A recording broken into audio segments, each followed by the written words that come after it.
it's funny because people, actually not people, men always ask me what my setup is for the pod, and which I find funny. Like, men will be like, what equipment do you use, blah, blah, blah. And I have an incredibly bare bones setup, as you can see. I record everything on my couch. I am extremely anti-Zoom. And it's funny because I think that everything... I went to film school, and one of the useful things that film school teaches you is that, like, form affects outcome in art. That the way you approach something, quite literally in the materiality of it, like how you film something or how you produce something, is going to affect the content of the thing itself. And although my pod setup is very simplistic, it's very intentionally so, because, like, I think my pod would have a very different tone if, for example, people put headphones on when I was talking to them, which a lot of podcasts do. You put on headphones, but if you're putting on headphones, you're already in the headspace of being performative, because you're calling attention to the thing that you're creating, whereas just having a mic in front of you is something that people can forget more easily.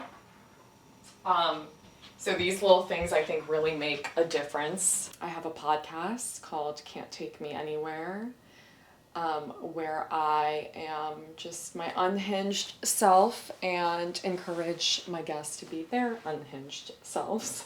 If I'm being honest and vulnerable, Can't Take Me Anywhere started from a place of utter loneliness. I live alone here in Brooklyn, and I just found that a lot of time spent in solitude was starting to catch up to me, and I was like, oh my God, I'm gonna become crazier than I already am if I don't speak to people. So it really started as an excuse to make my friends come to my house and talk to me for 3 hours.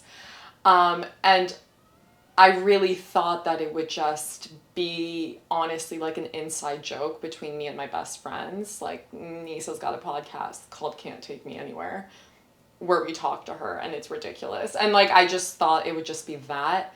And then it kind of just became more than that. And I started getting messages from people I never expected to hear from, like people from my childhood who I hadn't spoken to in like over a decade. And I think in a world where we're kind of hyper checking ourselves and checking each other, and we're all kind of trying to keep up appearances and be very hyper aware of our image, our self-image, our self-brand, it's become this kind of personal battle cry for me to just be like, it's called Can't Take Me Anywhere.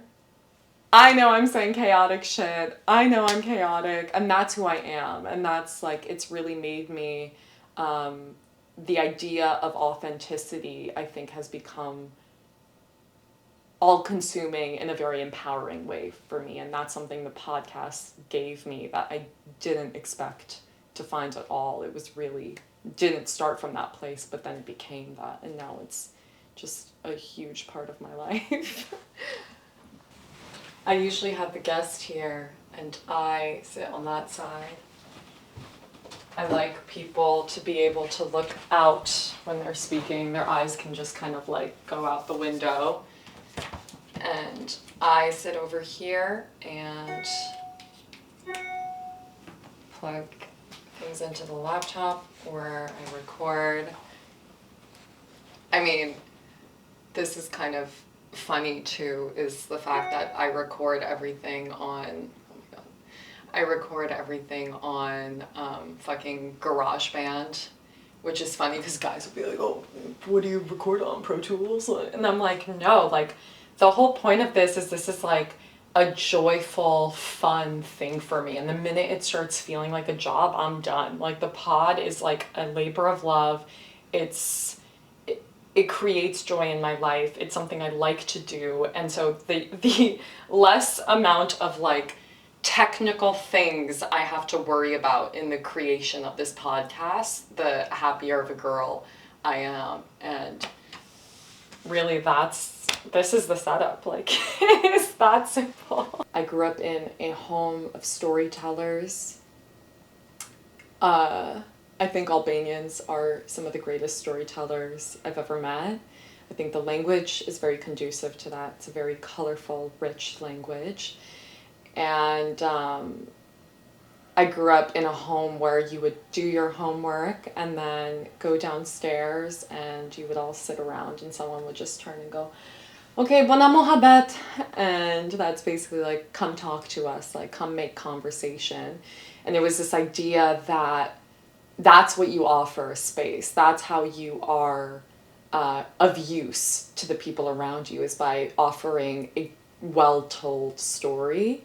And so that's something that was just built into me in my environment and not something I thought consciously about until I got older and I started thinking quite a bit about growing up in an Albanian household, being a first-generation kid, being bilingual. And I really think the idea of Hajde bona Muhabet is like just something that is ingrained into me as an artist, and the way I really show up to the world is that if there's like the one thing that I have to identify as in my artistry, then it would be that I am a storyteller, and that is the one thing that, you know, goes across all the mediums I work in.